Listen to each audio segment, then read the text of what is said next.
Fred Vasseur stood in front of the cameras this week, days before the Hungarian Grand Prix, and instead of promising his driver a win, he hedged. On paper, he said, the Hungaroring could suit the characteristics of the car a little better.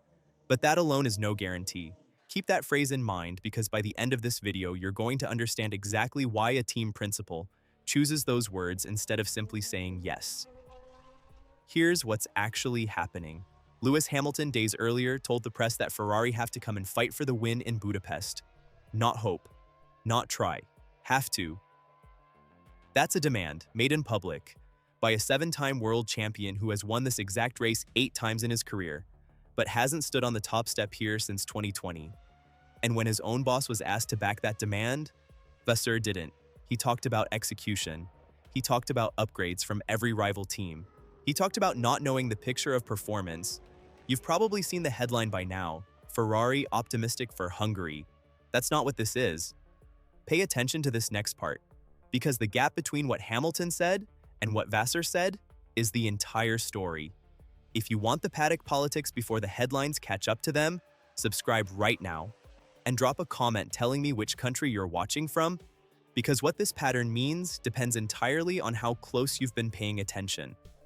Let's build the case properly before we get to the verdict, because a hedge from a team principal doesn't mean anything on its own. Context is what turns a sentence into a signal.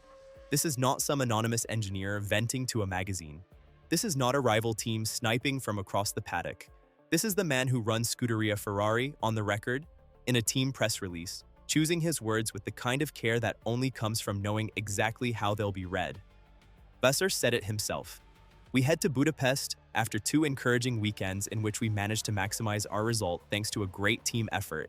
That gives us confidence, he said, but we also know that every Grand Prix throws up its own unique challenge.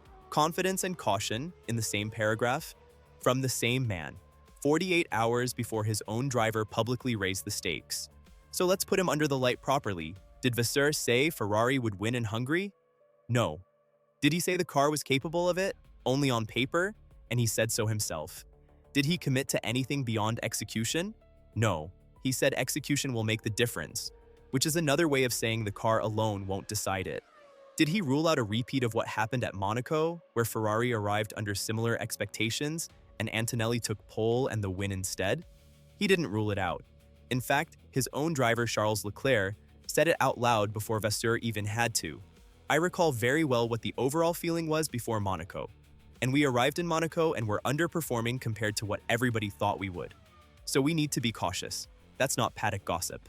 That's a Ferrari driver, on the record, warning you that the hype cycle around this team has failed before. Now hold that thought, because here's where it gets specific. Vasseur also admitted, after the Belgian Grand Prix, that Ferrari is practically at the limit with the engine in qualifying compared to Mercedes, and that he doesn't expect to fix anytime soon. Those are his words, not an assumption from outside the team. An engine deficit doesn't disappear because a circuit layout happens to favor the chassis. It just gets less visible for one weekend. That's the difference between a real turnaround and a temporary mask, and it's exactly the distinction Vasseur is being careful never to make out loud. And if you're not subscribed yet, this is the exact kind of story you'll want to be here for when it happens again. Here's the part that turns this from a caution into a pattern. This is not the first time Fred Vasseur has had to choose his words carefully about Lewis Hamilton at this exact circuit. Go back 1 year, same track, same weekend on the calendar, Hamilton was knocked out in Q2, qualified 12th, and finished the race in the same position. His first time finishing outside the points at a track where he'd won 8 times before. In the aftermath, Hamilton didn't hide his frustration. He called himself useless, absolutely useless, and suggested out loud that Ferrari probably needed to change driver. And it was Vasseur, again in front of the cameras, who had to manage it. He told Sky Sports F1 that Hamilton was frustrated but not demotivated. It's a completely different story, he said. He's very demanding. And that's what pushes him to excel. Look at those 2 moments side by side. Last year, Vasseur was defending Hamilton after the collapse had already happened. This year, before a single lap has been driven, he's already hedging in advance. Neither one, on its own, proves anything is wrong. A cautious team boss before a race is not a crime, and a driver who once had a bad weekend is not doomed to repeat it. But when the same man, at the same circuit, Is choosing careful language before the fact instead of after it? That's not coincidence anymore. That's a boss who has learned what can go wrong here and is bracing for it in public before it happens. So what's the actual cost if the hedge is right and the demand is wrong? Let's do the math properly, because a phrase like "not a guarantee" sounds soft until you attach a number to it. Antonelli arrives in Budapest 45 points clear of Hamilton in the championship and 50 points clear of George Russell.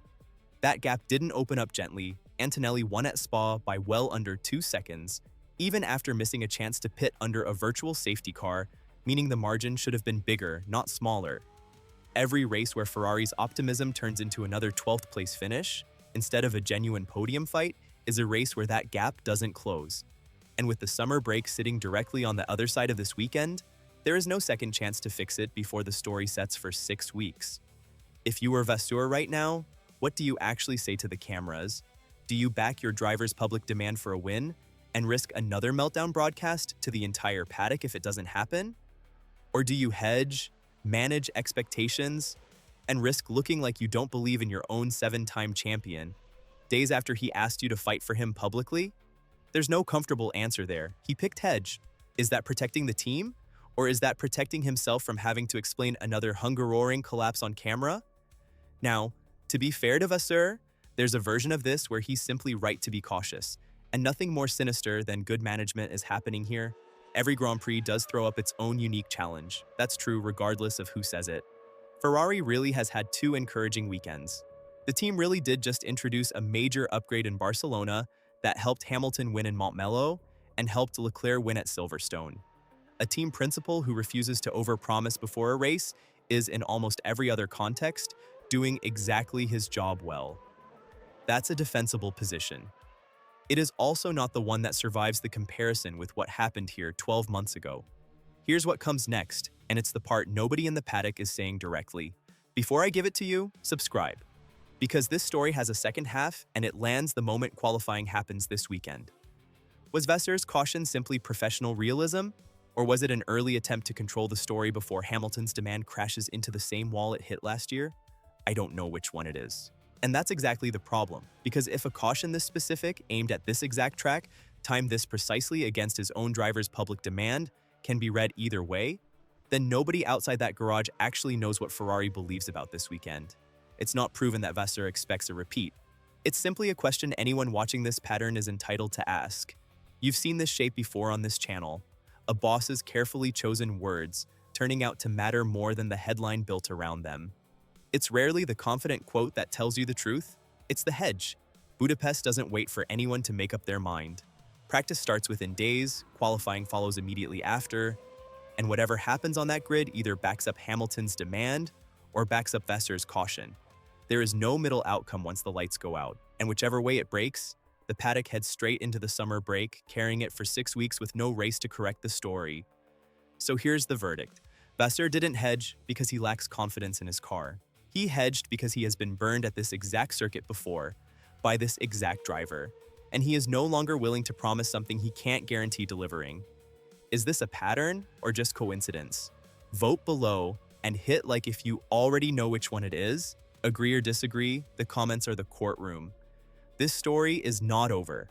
When qualifying happens and we find out which version of Fred Vasseur was right, you'll want to already be here for it. Until the next one.